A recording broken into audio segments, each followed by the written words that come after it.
All right. Good evening, everyone. I hope we can start. We have reasonably good number of participants. Yeah, you. Now this is the third webinar organized by the Business Research Unit for 2023. We've been talking about the importance of publishing your research work. Today we have a person known to speaking. I let Rajika to introduce the speaker today. Anyway, you are going to hear from today's speaker, particularly about the art of writing research articles. I should remind you that we have a very purpose of why we're doing this. We encourage you publishing or submitting your research work to the Business Research Conference falling in end of this year. So this is some kind of guidance as well as an encouragement for you to submit your work for the upcoming research. Okay, having said that, I think without further delay, since we have a reasonably good number of participants, let's start today's webinar. I invite Rajika, Ms. Rajika, to introduce today's speaker. Rajika, over to you. Okay, thank you, sir.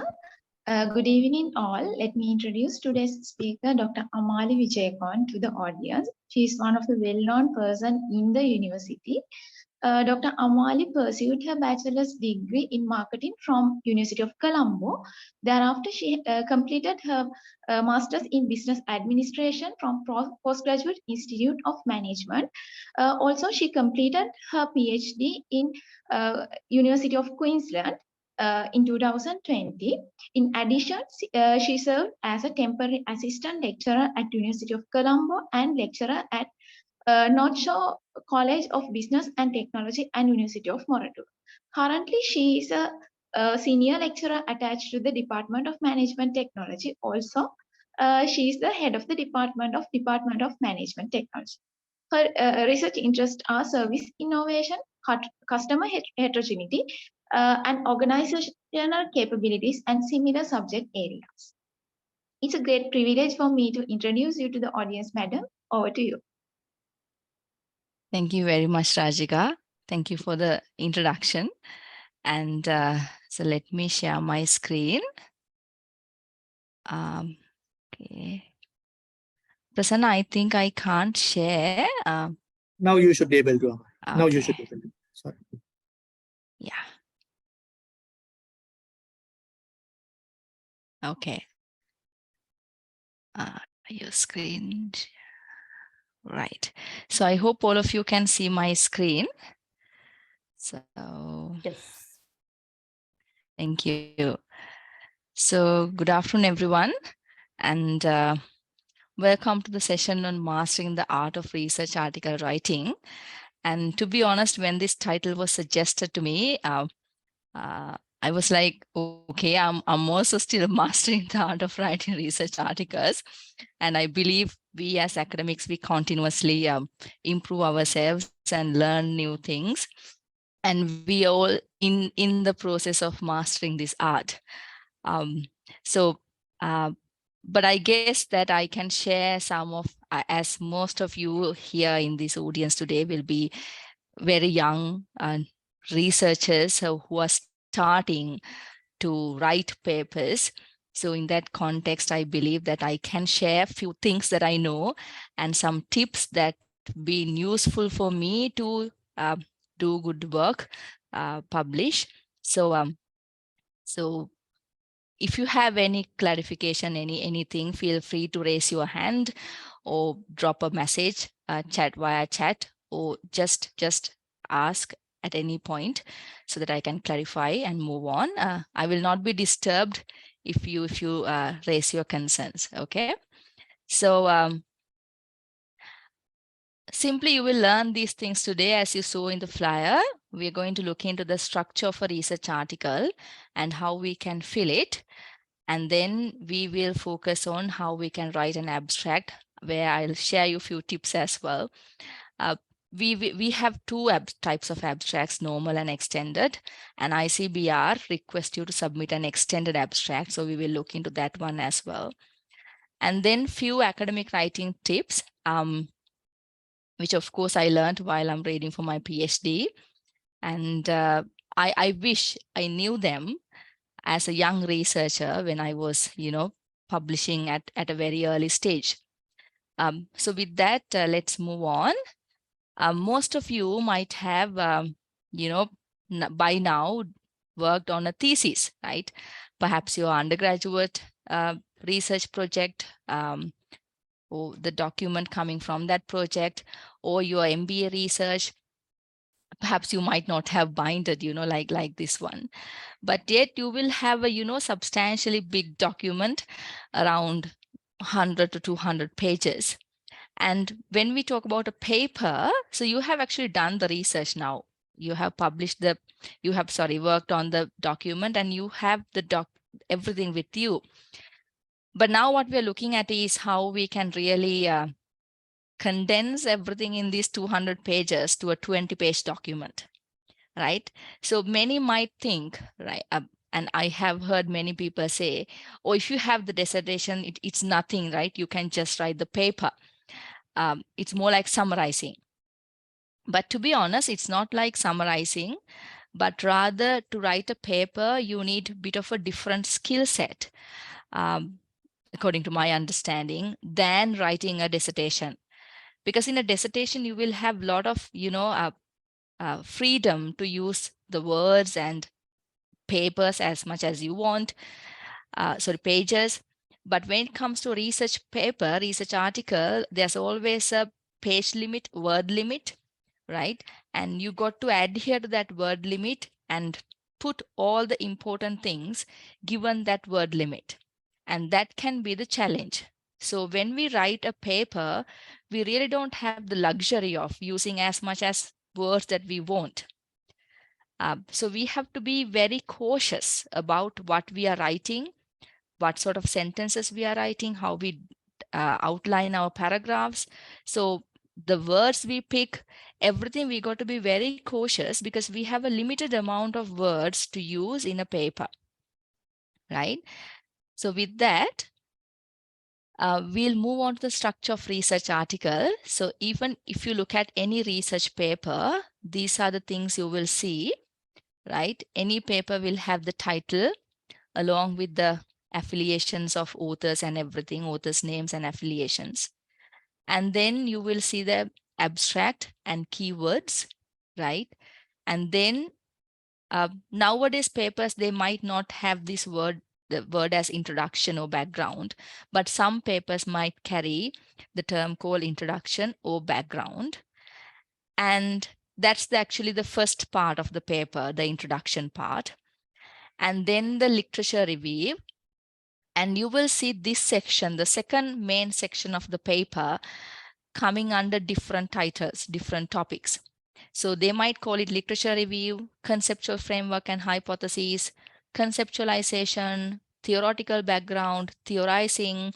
So depending on the paper and depending on what sort of a thing that the authors want to do in that section, they might call it differently, right?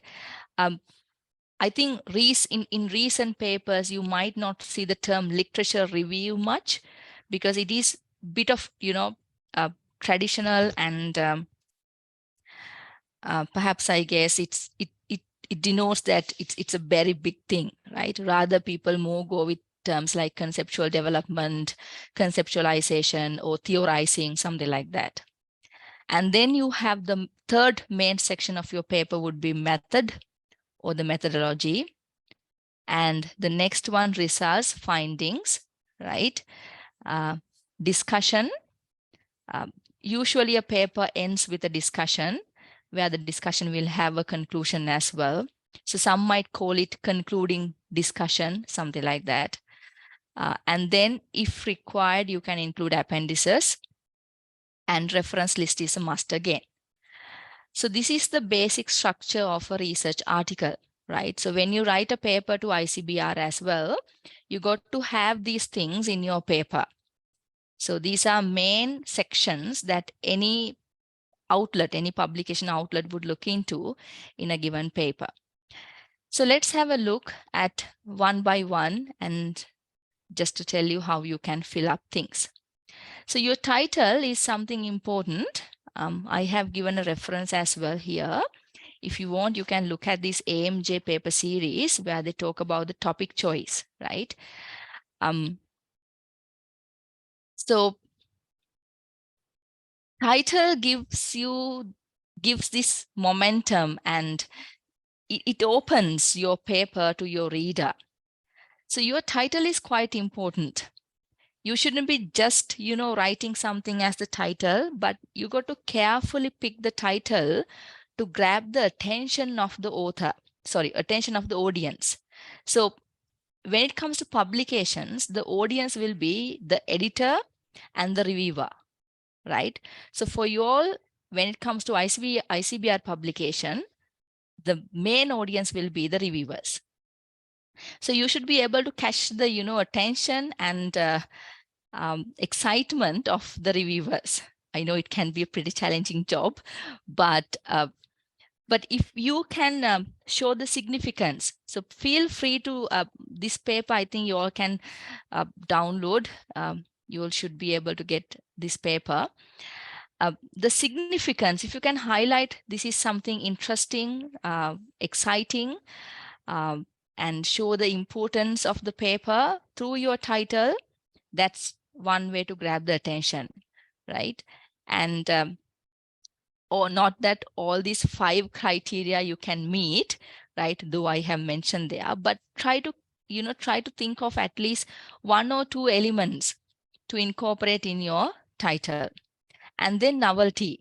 Okay, so novelty is something very important, and it actually depends on the research you undertake. Because when we look at the title, say for an example, I'm coming from a marketing background, and if I get a paper like customer satisfaction, I'm like, customer satisfaction, what's the novelty in this area anymore, right? So novelty actually links with your research, of course, but your title also should show the newness of the phenomenon or the thing that you are studying. And the other one, curiosity.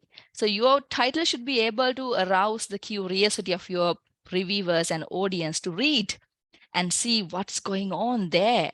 So that should be something I think you all can do, arouse the curiosity by the way you put the title. And also your title will indicate the scope, right? What sort of not that you are touching upon everything, but you can talk about the scope, perhaps if it is limited to a specific industry, specific organization. So you can mention the scope of that as well. And actionability indicates that whether this is something, people can really do, and whether the readers can find some new insights to the practice, and whether this is something relevant. So actionability is more linked with the practicality of what you have investigated, right? So if you all can think of at least some of these criteria when you are drafting your title, that will catch the attention of your reviewers and then the readers. So please read this paper by the editors of AMJ, and which will, elaborate on all these 5 distinctive criteria of effective topics. And then we are getting into abstract. Since that you all are supposed to submit an abstract soon, I'm wondering what you will include in an abstract. Any thoughts? I would like to hear from the audience. Otherwise, it's going to be very boring. So tell me, or perhaps you can put in the chat, what do you think that one should include in an abstract? You might have written an abstract. So yes, waiting for few answers. Overall summary of the research. Overall summary, okay. Key highlights of your literature. Key highlights of your literature, fine. Objective. Objectives, yes. You need to include objectives as well. Anything else?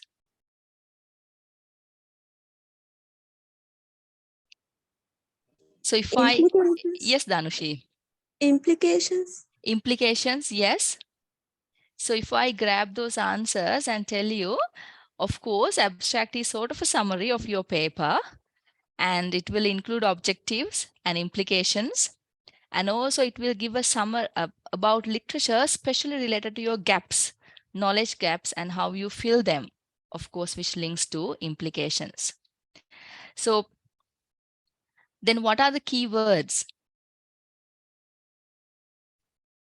Keywords are basically the important words, concepts in your research.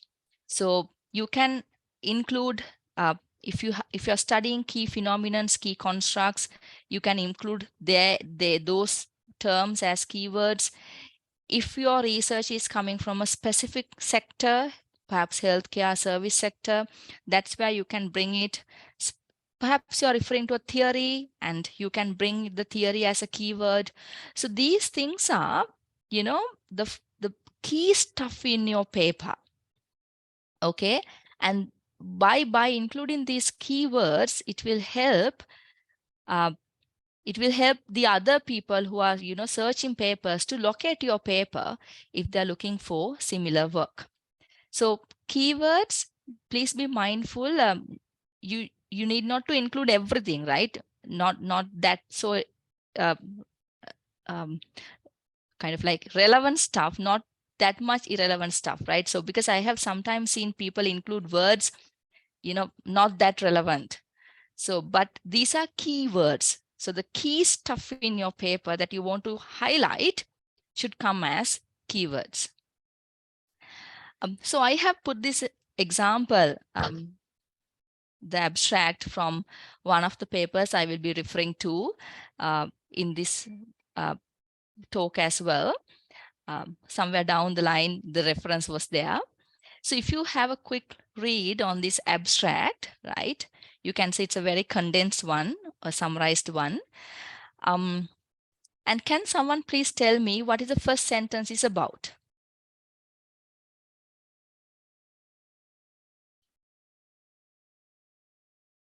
I'm referring to this sentence.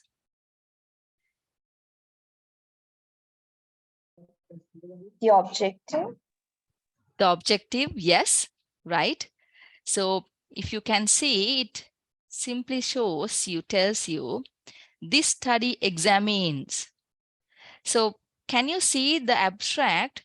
If you look at a couple of abstract, usually people start with straight off with the objective of the study. Very clear, very straightforward.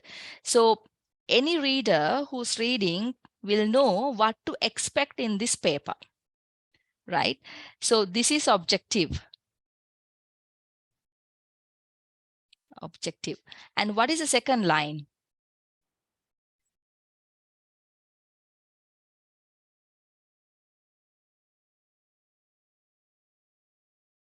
Bit of a lengthy sentence, but what is the second one is about? Literature. Literature, okay, fine.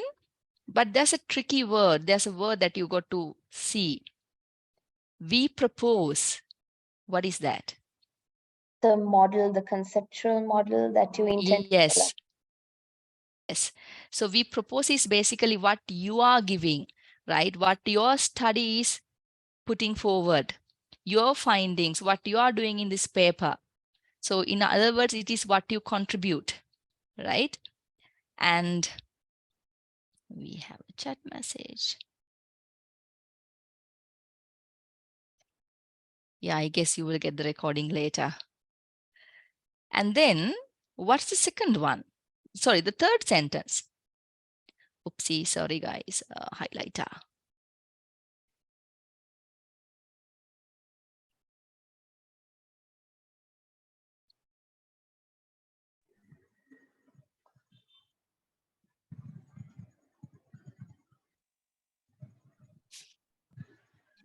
Methodology? Yes, it refers to methodology. It talks about the primary data, right? What data you gathered and what you did, sort of your findings, right? We test set of drivers along 3 dimensions and find that three forms of customer involvement are driven by different factors, right? So furthermore, so they keep on elaborating their findings. Okay, so these are findings continued. And then finally say these findings have implications, right? So they talk to data and find, of course, and findings provide important implications. Okay, so see the keywords. They talk about customer involvement, customer co-creation, which of course coming inside the document, knowledge management, that's where theoretical perspective comes in, new product and innovation. Okay. This is another abstract. If you look at that one,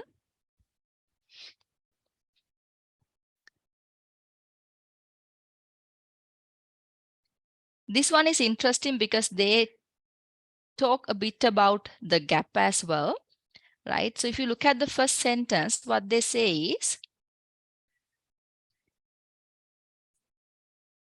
something that both academia and, practice recognize, something worth of, people who have given the attention, studying, focusing. So by putting this sentence, what they try to do is they try to set the scope of research, right? What they are doing and where they are locating. And also they highlight with this sentence that this is not something, worthless. This is a study with, real value for both academia and practice. But if you look at the second sentence with the term, however, right? What do you think this sentence is about?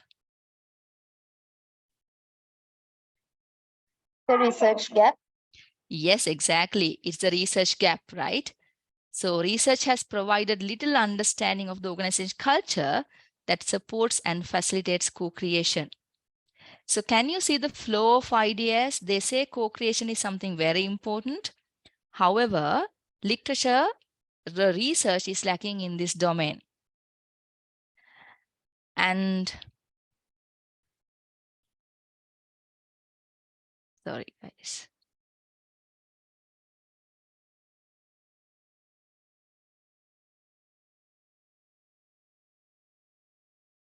Perhaps this can be a bit too much for you guys, but the next sentence is about what's happening in the literature domain, right? So they bring a bit of literature to support what they're saying or support the knowledge gap they have highlighted here.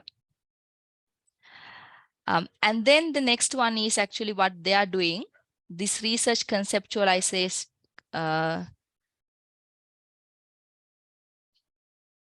what is their contribution, how they basically fill the knowledge gap, right? That's what they do. And if you look at the next sentence, what the next sentence is about is the data collection method, right? They have used case studies, how much interviews they have done, focus groups, and what they have done, right? And then the next one is findings. So they talk about findings, and the next couple of sentences are findings, right? And from this point onwards, so all this is basically their findings. And then they talk about how it helps the healthcare practitioners to use these insights for developing a co-creation culture. Okay. So if you look at these abstracts, they are very condensed. They're not just a summary. Can you see the sentences? If you look at here, the sentence structures they have adopted, very straightforward and very clear. Okay. So when you write an abstract, start with the aim of the research, right? Talk about the knowledge gaps, the research gaps, and then how you fill that knowledge gap. So that is the contribution of your paper. So you should be telling how you fill that knowledge gap. So you must talk about the methods, your data collection and data analysis methods, and the key findings, not everything, but key findings which will help the reader, reviewer to understand that you have achieved that knowledge gap. And then finally, bit of implications, one line perhaps, or perhaps you can say that it has implication, something like that.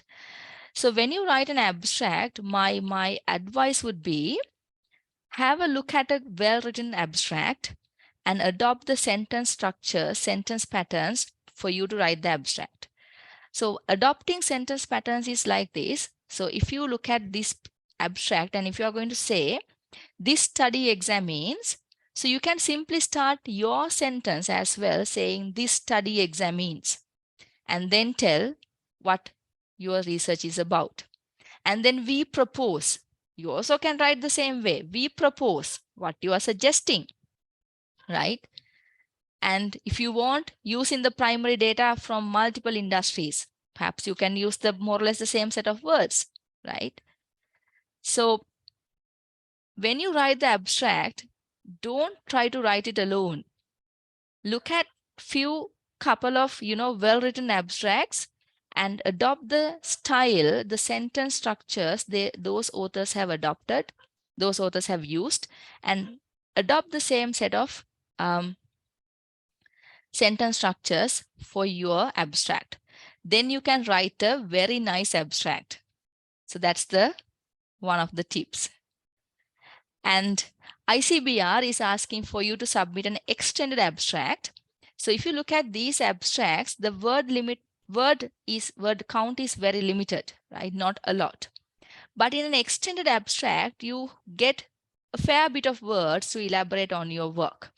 So this is straight away coming from the ICBR requirement. So this is what the template given by them for submitting an extended abstract. So for the background, you can use 100 words. And as you can see here, background is about the context of your research and the knowledge gaps, right? So you have to write about the knowledge gaps and context and phenomena of your research. Then comes to aims and objectives, where you can talk about the aims and objectives, and another section on methodology, and finally results and conclusions. Okay, so here if you look at this extended abstract, you have 400 words. So you can give a fair bit of information in an extended abstract. Again, my advice would be, please find a good extended abstract and follow it. Use the sentence patterns, sentence structures for you to draft your extended abstract. So that's about the abstract, and half an hour is gone with the abstract. So talking about the introduction, what you are supposed to write under introduction is, there are two things that you should be very clear with your research. One is the context and other one is the phenomenon. I have seen a lot of time people get confused among context and phenomenon and, mixed up everything. And background, right? You're supposed to write a small background about your study, and background is always linked to the context. What's happening in that setup. So for an example, apparel industry, if you are doing a research in the apparel industry, your apparel, it can provide the context for the research, right? And see, when you read the papers, you can figure out, and people don't write a lot about the context. It's just 1 or 2 sentences. Say, for an example, one might say the apparel industry is these days facing a lot of challenges due to the pandemic and economic challenges going through in the country. That's it. So if you look at a research paper, context is introduced with just 1 sentence, right? So because you don't have the luxury of using a lot of words. And then you come to the practical problem, right? You got to talk about the practical problem in your introduction. So practical problem is linked to the context and the phenomenon. So now here comes the phenomenon. Phenomenon is the core concept, core construct in your study that you are really interested in. Okay, so I'm taking a very, very, simple example, and I want, you all might wonder why I took this one, but just for you to understand it. So employee absenteeism in apparel industry. So the phenomenon is the employee absenteeism and in the apparel industry. Perhaps given all these turbulent times and everything, we see people are getting absent, right? And perhaps despite of all the things that you have implemented, people are still not coming to work. So there can be an issue to further further research why people are getting absent like this. So that is a practical problem, what you see in the real world, what you see in the industry, right? And then you have to actually transit from the practical problem to the research side. The practical problem is happening in the field, okay? And there's a heap lot of literature in the theory domain about this phenomenon. So again, in research papers, I don't see this transition much. People all the time so much blinded and so much attached to the context and the phenomenon, right? They dwell a lot on the context. But when you write a paper, right, you have to move from the problem to the phenomenon. Then you have, because see, in the research, you will be study the phenomenon and context simply provide the setting for you to data collect and for you to do the research. Okay. Therefore, you got to, with that practical problem, you got to move to the phenomenon where you talk about the phenomenon. If it is a new thing, you got to explain it, define it, perhaps not the proper definition, but rather you need to bring a brief definition into what is absenteeism or perhaps related to your thing. So then you slightly, swiftly move from practical problem to the key concept, key construct, that is phenomenon of your study. Once you move to the phenomenon, the next part would be the research or knowledge gaps. Now, this is what I don't see in most of the papers, right? So many people say in this context, perhaps no one has done this research, blah, blah, blah. But that's not what we are really looking into when it comes to research paper. We want to know, we want to identify, or rather we want to see whether you have identified the research or the knowledge gaps. Knowledge gaps are linked with the phenomenon, not with the context. So this is where you need to read literature related to absenteeism, right? And figure out something missing in this knowledge domain, right? A gap in the knowledge domain. And that's where you should have done the research. So this knowledge gap should be supported by the literature. You can't just say, there's no research in this domain. I have come across that sort of write-ups lot. No reference at all. Just say there's no research in this domain. So that's not how we put a gap. So if you want to see, I just got 1 hour, perhaps 1 hour and 15 minutes. I don't have much time. So please refer to this paper. You can simply find this in Scholar, and the ResearchGate paper is available in the ResearchGate. A taxonomy of research gaps. So Miles talk about 7 research gaps, and even he give templates of how to write about each and every gap very nicely. So this is a very interesting paper. If you thinking of how to frame your knowledge gaps in your paper, because when it comes to a paper, we really look into whether there's a good knowledge gap, right? Because that's what we don't know. So read paper, Miles, and figure out the knowledge gap. There are 7 types of knowledge gaps, right? So figure out the knowledge gap that fits with your research and accordingly write the knowledge gap. And with that knowledge gap, you will write the objectives and aim, because your objectives are linked to how you are going to fill that knowledge gap, right? And then, then you will specifically mention the contributions of your study or how you basically fill the knowledge gaps. So you got to do this table before you write. This is one of the interesting things I learned from one of my reviewers of a paper. And That reviewer simply asked us to fill this table and send. That was his request. And this really helped us to, focus on and pay attention to the main crust of the paper. So if you look at any research question, research aim that you put forward, there's something we know in that domain, and so there's something we know.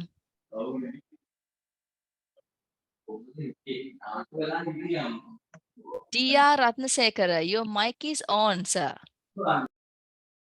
Okay, thanks. So if you look at any research aim or research question, there's a whole lot of literature related to what we know about that area, that domain, and then comes what we don't know about that particular area. And your contribution will be how you are filling that knowledge gap. This can be a bit tricky, right? But I really urge you all to do this table before you write. That will help you to very nicely write your introduction. Because see, introduction is the catchy bit. If you can't catch the reviewer or the editor giving this bit of information, they will then see what these guys really want to do, what is really missing in the literature, and what is the real contribution. So when you're going to confuse the reviewer, right? But if you can very clearly give this information, your reviewer will be pleased, and you can get through with minor revisions. So this is coming from the paper, the abstract, the first abstract I show you, Kui and Wu, one of my favorite papers.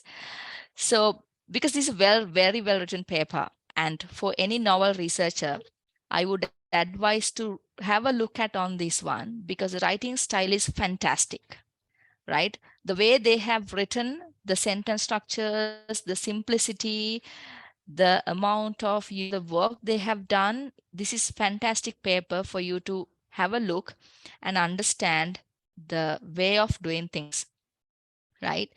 So if you look at this one, I'll quickly go through one gap. There are 3 gaps in the paper, right? So what they say is, they're talking about this co-creation, and what they say is research on customer co-creation has flourished in recent years under services marketing and innovation literature. And in both these domains, they talk about the customer, the role of customer, and what co-creation means in this context. However, what they have observed is, despite of the work done in these 2 fields, there's no proper conceptualization of customer involvement. Different people refer to customer involvement in different ways, right? So this conceptual clarity of customer involvement is not there. Therefore, so what we know is, so what we know is that a lot of research has done this domain, but what we don't know, the knowledge gap is the conceptualization. Therefore, the research aim is to conceptualize different forms of customer involvement, right? And the contribution is, they offer 3 different forms of customer involvement. Okay. So can you see the clear link? What we don't know, what we do know, what we don't know, the research aims, and my contribution. So there should be a very clear link between these things. So if you are saying that's the research gap, and then your aims are about something totally irrelevant and your contribution is completely irrelevant, there's a mismatch in your paper. So any reviewer would look into the knowledge gaps, whether the aims of the research is linked to knowledge gaps, and then whether the contribution is written accordingly. So if you haven't really identified knowledge gaps, there will not be any contribution in your paper. Okay. Therefore, you got to identify the knowledge gaps, link your research aim and questions to those knowledge gaps, and talk about your contribution. So this alignment is crucial. When you work on a research paper, this alignment is fundamental, right? So if you are aiming of going for higher journals, better journals, if this thing reviewers can't see, they will reject your paper. Okay. So I'll leave this one and please read this paper and you will see what they have done in that paper, right? So I think even in the recording also, you can read this one later on. I'll move on. Otherwise, I'm anyway running out of time.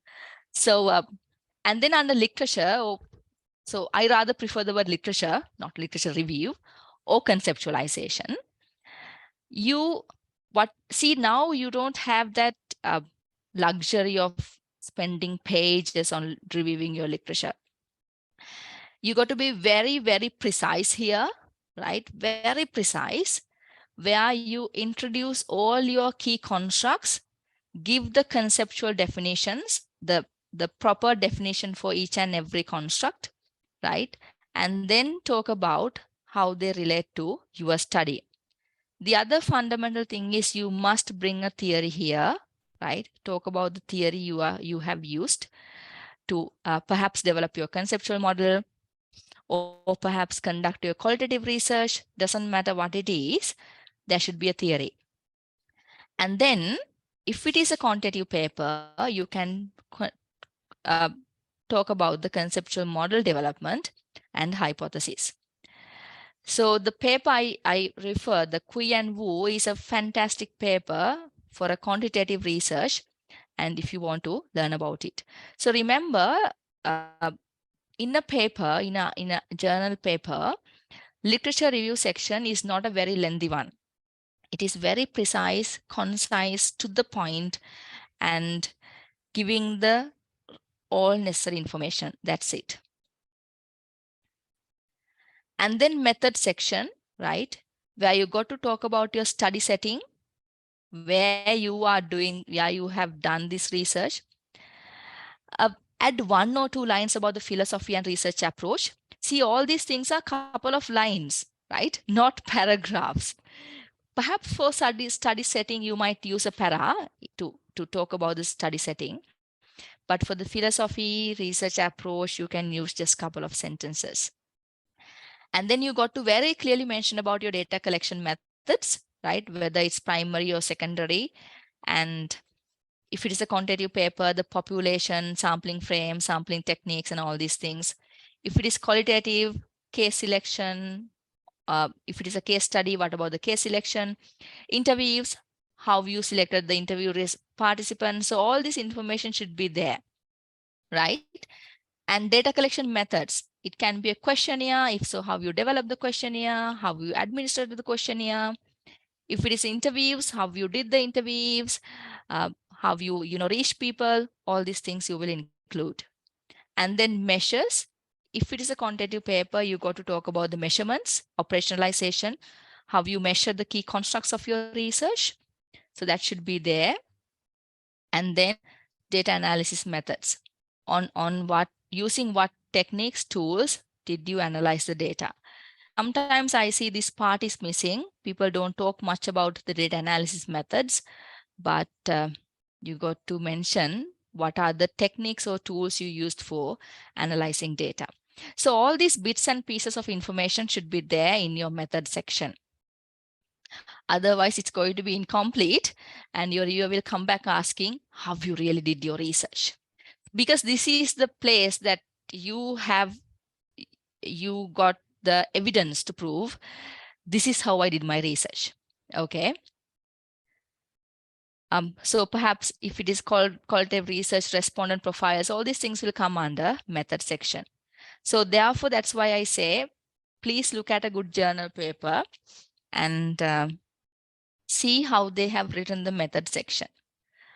When I was at QUT, we used to have these paper writing boot camps. And whenever we go to those camps, there are senior people who give advices. The very first question what they ask is, what is your base paper? So base paper is the paper that gives you the set of like directions on how to structure the introduction, how to structure the literature review, how to structure the method section, so on and so forth. Right? So if you are using a questionnaire, quantitative research, find a good paper that has followed the same design. If you are doing a case study, find a paper which has conducted a good case study research. Right? If you are doing interviews or if you have done interviews, find a paper which has done interviews.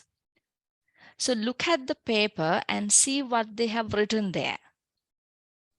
Adopt those sentence structures and paragraph structures so you will not struggle. You need not to reinvent sentences by your own. You can simply look at and write. Okay. And that's not plagiarism. Okay, you're not stealing ideas. You are just borrowing sentence structure. Sentence structure is a different thing. We'll talk towards the end of this presentation. So sentence structures is a different thing. Plagiarism is a different thing. Plagiarism is where if you steal ideas of other people. And then research section, very important, because this is where you prove that you have found answers for the objectives or questions that you have written on the top of the paper.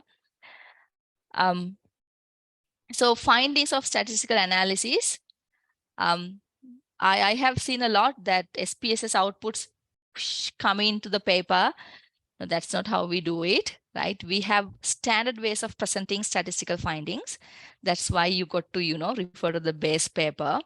So descriptive statistics, regression results, ANOVA results, we have standard ways of putting all these tables in, and we have standard ways of interpreting, right? If you look at a good, well-written paper, you will see how they have described the descriptive statistics, how they have described the regression results.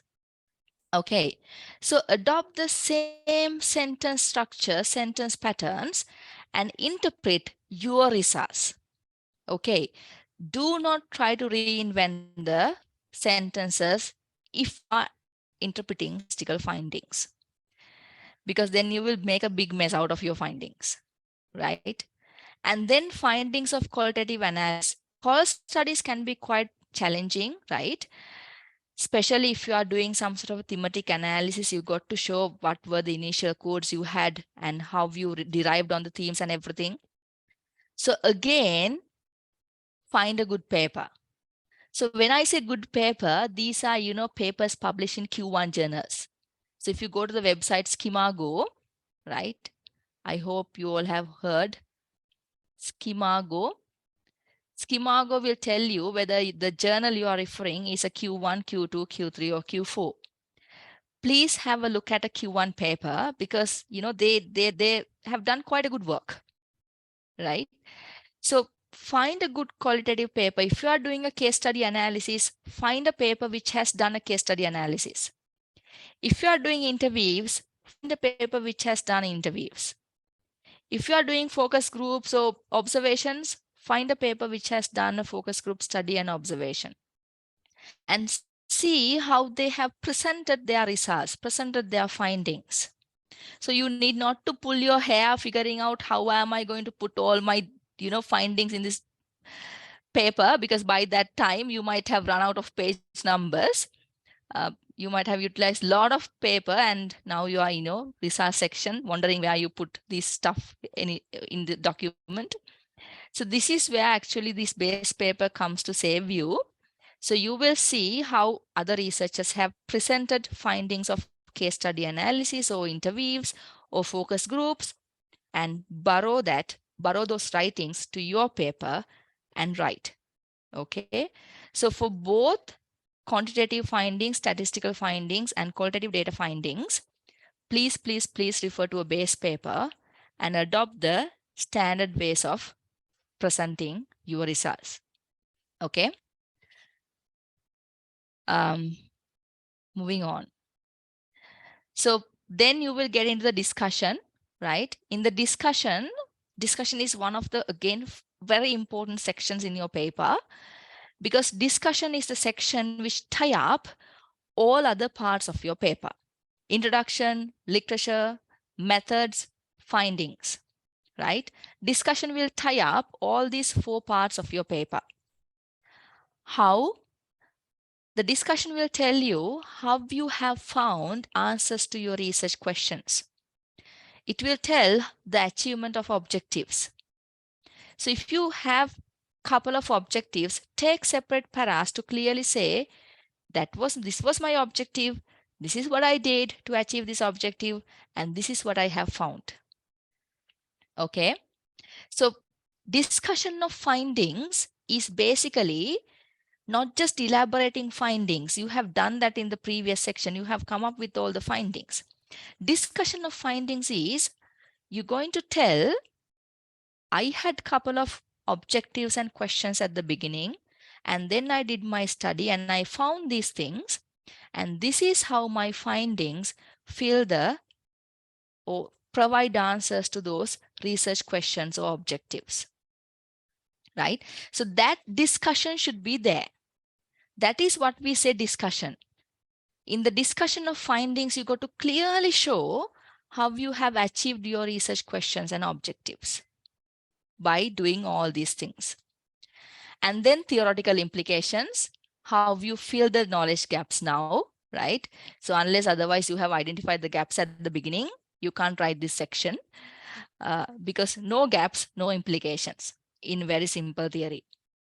So you got to clearly mention how your research now have filled these knowledge gaps, and then manage the implications, the practical relevance of your research, right? So make it very precise. I mean, what managers can really learn from your research, what they can implement in the organizational context, or what they should be doing in order to, get better results.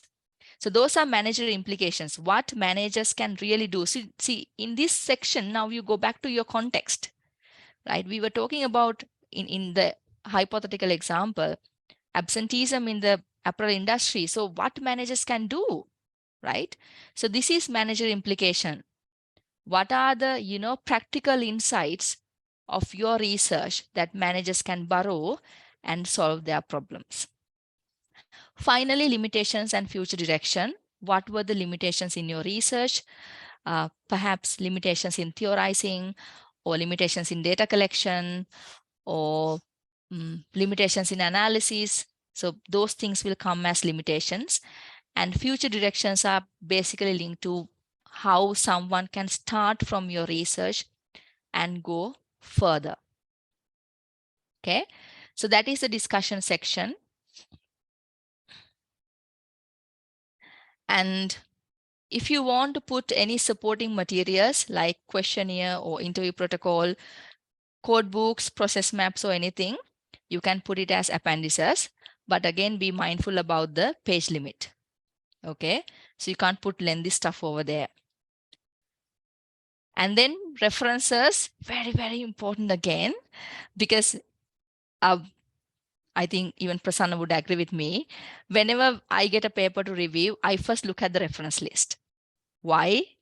Because if the reference list is not done properly, then my perception is, nah, this is not going to be a good work, So reference list, it does.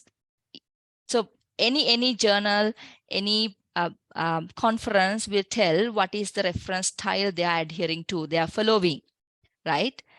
Adhere to that one, to the dot, right? Because that simply shows that that it's not professional, but I guess it's more like this discipline that we see in the publications. And it gives that, you have done it gives a signal about the writer that this person has put the right effort on, configuring, working on the references properly. And that gives a good impression about the writer. So if you want to impress the reviewer, you should get your references right. Because different different journals actually have different styles. And if you're really submitting to some journals, they would on the desk will reject your paper if you have not followed their referencing style. You know, academics can be that crazy. And you got to include references of all your in-text citations. You can't miss certain in-text citations. You got to have references of all in-text citations, and references should be organized based on the alphabetical order. So this is again one of the important part of your paper, because reference list simply give a signal about the writer. That's it. Yeah, so those are the parts of the research paper. And of course, I have taken 1 hour, and I will take another perhaps 10 to 15 minutes to share a bit of tips that might help you to write, because I know all the young researchers, we struggle with the writing, and we might have different myths or perhaps different thoughts about academic writing. So academic writing is not a complicated thing. It's not a difficult thing. It's not a strange thing either. And I used to tell that academic writing is nothing but functional English. Okay. So academic writing is formal and unbiased. We don't, use informal language, or we are not kind of like using biases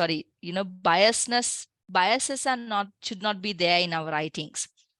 So if you look at this small write-up here, this one, you will understand what I'm saying. Okay. So there's a way of writing, and this formal, unbiased way. And usually it is very clear and precise, right? That's why I said we write in a very straightforward manner. The aim of this research, we propose, we contribute to, right? We're not taking, long routes to tell something. No, we very straightforward. We tell whatever we want to say. So that is the clear and precise writing. So don't unnecessarily complicate sentences. Don't think that you want to bring, all sort of strange words to your write-up. No. Please follow the simple English, and that will save, a lot of energy, and that will help you to write very clearly. And your writing should be focused and well structured. So in a bit, we will look into what we call as sentence structures, paragraph structures, and overall structure. And it is well sourced, right? So you have to put the references, in-text citations properly. Your gaps and all these things can't, just land on your page. You got to have proper set of references supporting whatever you argue for. Okay. And it should be correct and consistent. And the other one thing I'll mention here is that always use these information prominent sentences. That is, I have seen, that's where the author comes towards the end of the sentence, right? Not the beginning of the sentence. It's like A and B said, or A and B highlighted so and so. That's the author prominent sentence. Don't write much of author prominent sentences. Because whenever you write author prominent sentences, your voice will not get the spotlight. It's the other author who gets the spotlight. And it will also hinder you developing your own argument, right? What we call is the voice. We should hear your voice in your paper. So to hear your voice, you should write information prominent sentences, and sources are there to support what you say. And correct and consistent, right? So this is very important. The grammar, punctuation, citations, all these things are very important. So if you are coming from Moratuwa University, if you are a UG undergraduate or postgraduate student, we have Grammarly at the library. So you can make an appointment, go there and run your draft via Grammarly, and it will make your document nice. So think of how to write numbers. So 1 to 10, we write the number, and after the 10, we write the number in letters. Introducing abbreviations, right? So very first time when you are introducing abbreviation, you need to expand the word and then refer to abbreviation. Using the verb tenses in different sections, right? Your method section will be past tense, but other sections can be present tense. Capitalization of terms and headings, how you put the headings, right? How you capitalize terms, and whether you follow the UK English or US English. See, you might think that these are not, major stuff, but again, I guess it's something coming from academics, that these things show that, how much effort you put in something, and consistency is good. That all these things give a very good signal about the writer, because we can't see the writer, we only see the manuscript. And when we see all these things, consistency, correctness, and, proper use of references, we get a very good signal about the writer. So academic writing is not personal. So we don't write you sort of a thing or my, but we use the term we, right? We refer to we, but not you or my. And you can see the way you should put something forward, not in a personal manner. And long-winded, no. Many people think that, academic writing is writing very lengthy, complicated sentences, but it is not. Academic writing is not complicated, not about writing using lengthy sentences, but being very precise and concise and using short sentences. So when you use short sentences, there's a very less chance that you will make, grammatical mistakes and all these things. And emotive and grandiose, you need not to be emotional when you write or exaggerate things. Just write, just write. Leave your emotions and all your excitement aside, and use the right set of words. See, if you read a good journal paper, you can learn all these things from there. So pick a good base paper when you start writing the ICBR paper. And then quickly taking you through the sentence, paragraphs, and overall structures. Be mindful about the sentences you write, right? There are ways of constructing sentences. So in any sentence, you will see the theme and Rahim. Theme is the first part. Rahim is the everything coming after your verb, right? And as you can see here, in Vanava to many children is the theme. Love to swim is the Rahim. So either you can follow the constant theme pattern, right? As you can see here, in Vanavatu, many children love to swim. Children swim in rivers, lakes, or ocean. They often play lots of games in the water. So in the constant theme, see, this part is constant, right? The theme is constant in each and every sentence. Also, it can be the zigzag theme pattern, right? So the Rahim of the first sentence becomes the theme of the second sentence. They often play games in the water. The kind of games children play are float games, diving games, or splashing games. Splashing games, a favorite splashing game is water music. Water music is special music because there are no musical instruments. Women only can play this music, and it is only found in the Banks Island. So this is the zigzag theme pattern, right? And I'll tell you why you should follow these patterns. And then we have the split theme pattern, right? Say if you are explaining something in detail, if you're talking about few features, perhaps couple of advantages, this is the pattern you can adopt, right? So water music is a special music because there are no musical instruments. Women can only play this music, and it is only found in the Banks Island. So the first one is here, the musical instrument, the women, and Banks Island, right? See, when you don't adopt any of these patterns, what happens is this.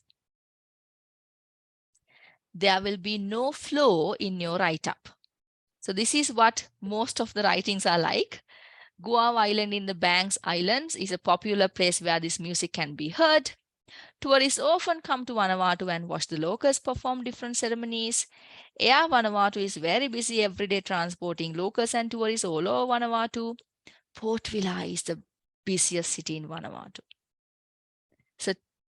So you will understand that this paragraph, you can't identify what this paragraph is about. Therefore, we always say that there should be a flow of ideas. So this flow actually comes with the sentences you write. So please ensure you adopt one of these sentence patterns to write a paragraph. Then there won't be any issues with the drift or the flow, right? The structure will automatically come in. Why students struggle with the write-up is because they simply don't follow these sentence patterns. You write one sentence about one thing, the second sentence is about totally different thing, and third sentence is about something coming from another planet, right? So people, when we read, we cannot understand what you have written there. Okay, so if I can't understand what you have written there, it's not my fault, it's your fault. You should be able to, the writer should be able to write things in such a way the reader can understand. Okay, therefore sentence patterns, you have 3 sentence patterns. Ensure you adopt the sentence patterns when you write. And these are conjunctions. Use the conjunctions accordingly to tie up the sentences nicely. And also you have this evaluative language, right? Bit of high-end verbs that you can use to, link and develop arguments. When the recording is available, I guess you all can spend more time on reading these things. And the other one is the paragraph structure. The main problem with paragraphs that you write is that you write everything in one paragraph. There's a golden rule when it comes to writing: one paragraph, one idea. Okay, that is where this topic sentence comes into picture. The very first sentence of the paragraph, it's your voice. You are going to tell what you are telling in this paragraph, and then you bring evidences. The next couple of sentences will be the evidences, and the final sentence will be a summary of your write-up, right? So you can put a summary in different ways. So it can be summary of the main idea points, or a gap, an interpretation, or an implication, anything, right? So again, this is one of the main problems we see with the writings, that people put a lot of ideas in one paragraph. No, do remember, one idea, one para. That's the golden rule. Okay. So if you are wondering how I can write a paragraph, the best technique is outlining. Outlining is, say that you are writing the literature review, you put the topic literature review, and bullet point. In bullet point, say, just give me 1 second, guys.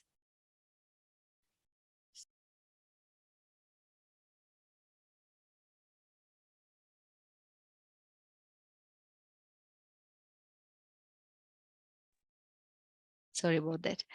So just got lost. Yes, so outlining. Outlining is simply, say that you are writing the literature review, the literature section, put in bullet points. What am I going to write as the first para, right? What is it? Just one thing, couple of words. What am I going to write as the second para? Couple of words. Third para, couple of words, fourth para. And then elaborate that point. So that point becomes your topic sentence, and then you bring evidences and you conclude that sentence, conclude that paragraph. So outlining is a very good technique that you can use when it comes to writing. So it will ensure that you stay focused and you are not just writing everything down there. Okay, so that is one of the key things when it comes to paragraph structures. One idea, one paragraph, always have the topic sentence, evidences, and the relevant sentence. Okay. And as this slide says, topic sentence and relevant sentence is your voice, what you want to say. And that's how you bring your voice out, your argument out. And the evidence statements are other voices, the support you bring from the literature for your topic sentence, your voice. So simply read a good journal paper and just look at one paragraph and you will understand what I'm saying here. And then, so overall structure comes actually when you put proper introduction, conclusion, and when you have the headings, and when you adopt the right paragraph structures with, start a new paragraph when you move on to a new idea, use a topic sentence at the start of each para to indicate what it is about, right? Make sure every paragraph is relevant to your argument or question. In the paper, you don't have the luxury of wasting a lot of words. So everything should be to the dot. So sentences, adopt the proper sentence structure, use the transition words and proper punctuation and everything. And so that you can get the sentences. So this writing actually, this what we call the flow, logic, your argument, everything comes along with these sentence structures, paragraph structures, and overall structures, right? So if you can write simple, but correct sentences, have one idea per one para, then you need not to worry. You can do a good write-up. So finally, you have this academic writing checklist, right? So after once you finish your write-up, perhaps you can tick, this stuff to see whether you have followed these things. So if you can say, of course, all these points are met, all these checklist items are met in my paper, then I'm pretty sure you will have a fantastic paper, right? So finally, ICBR deadline is very important because the extended abstract submission deadline is on 30th June, end of this month. And we believe that this session will be useful for you to write your extended abstract and even the full paper, right? So full paper submission closes on 31st of August. So once you submit the abstract, you can work on the paper and submit that one, right? So that's all from my end. Over to you, Prasanna. Thank you, everyone. Thank you, Dr. Amali. Very, a big thank for giving us a very informative and inspiring talk today. And to my knowledge, you have already explained us the important facts and the tips on writing a research paper. A big thanks from BRU. So the students or the audience, do you have any specific questions to ask from Dr. Amali? If so, we welcome you to ask any questions.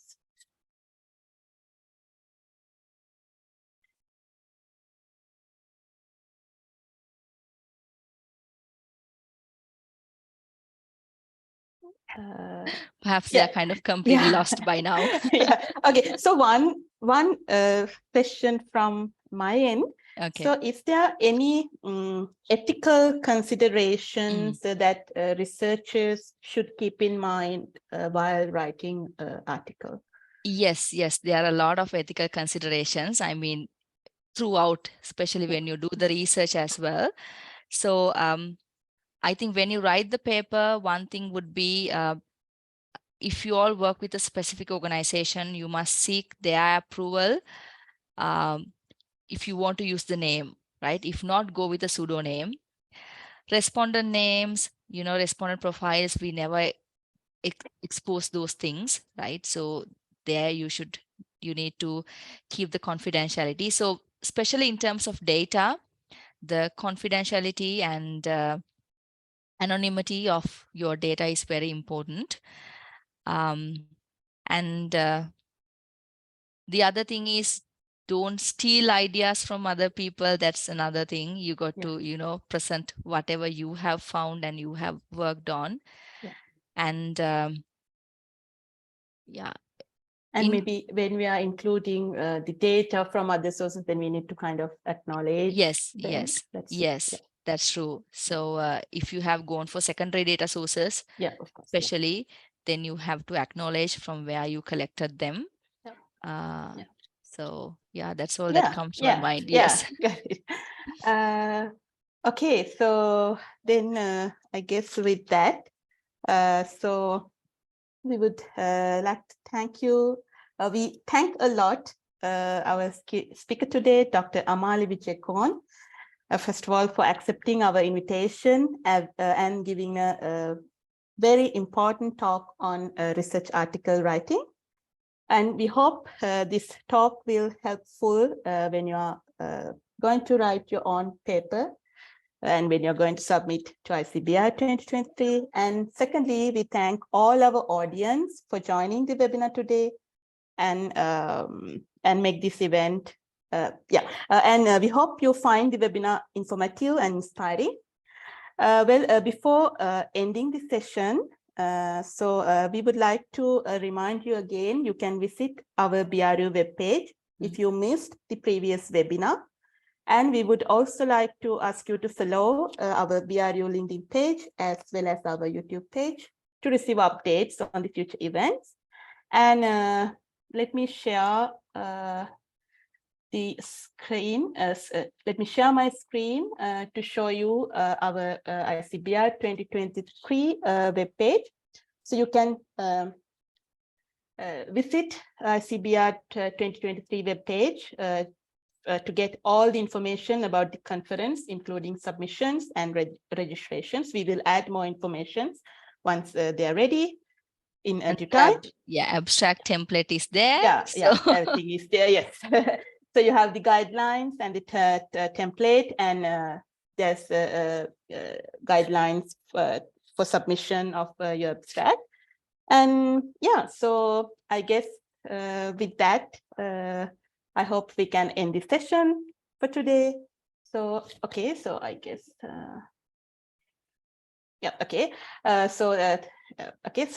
then have a relaxed evening and have a good night to all. Thank you, ma'am. Thank you, Thank Asanka. you, Good everyone. night, everyone. Yeah, thank you. Please conclude the session. Thank you. Yeah, thank you, Prasanna.